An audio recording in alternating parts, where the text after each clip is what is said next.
السلام علیکم۔ Drama serial عشق مرشد میں ہارون بیگ نے تو ساری کہانی ہی پلٹ دی۔ سلیمان صاحب کی موت شبرا اور شامیر کے درمیان دوریوں کی دیوار کھڑی کر دے گی۔ یہ ہارون بیگ تو واقعی بہت بڑا سیاستدان نکلا۔ اس نے تو کہانی کا رخ ہی بدل دیا اور بیچارہ داؤد سکندر تو بالکل بے قصور نکلا، جسے دیکھ کر بہت ترس آ رہا تھا، کیونکہ اسے تو واقعی سلیمان صاحب سے ہمدردی تھی اور اس ہارون بیگ نے اپنی سیاست سے اسے ہی راستے سے ہٹا دیا۔ اس نے بڑی ہوشیاری سے شامیر کا دل خراب کیا۔ پہلے نرگس کو پیسے کھلا کر سلیمان صاحب کے گھر میں بیگ رکھوایا اور اس نے جان بوجھ کر شامیر کے سامنے داؤد سکندر کا نام لیا۔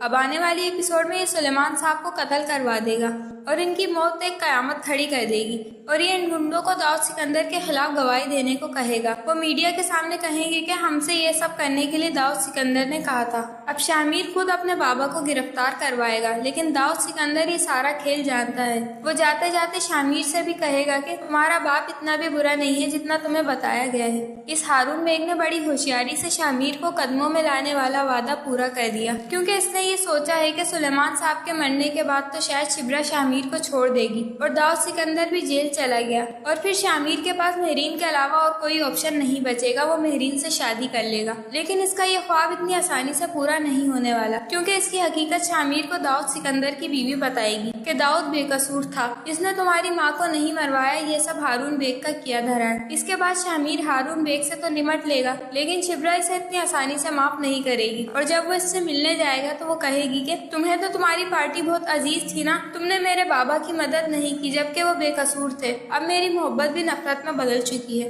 لیکن شبرا کی امی شامیر کا ساتھ دیں گی اور اس سے کہیں گی کہ یہ سب ہونے والی بات تھی، اس میں تمہارا کوئی قصور نہیں ہے۔ شبرا وقت کے ساتھ ٹھیک ہو جائے گی۔ اب دیکھنا یہ ہے کہ شامیر سارے معاملات کیسے سلجھاتا ہے۔ تو آپ کو کیا لگتا ہے، ہمیں کمنٹس کر کے ضرور بتائیں۔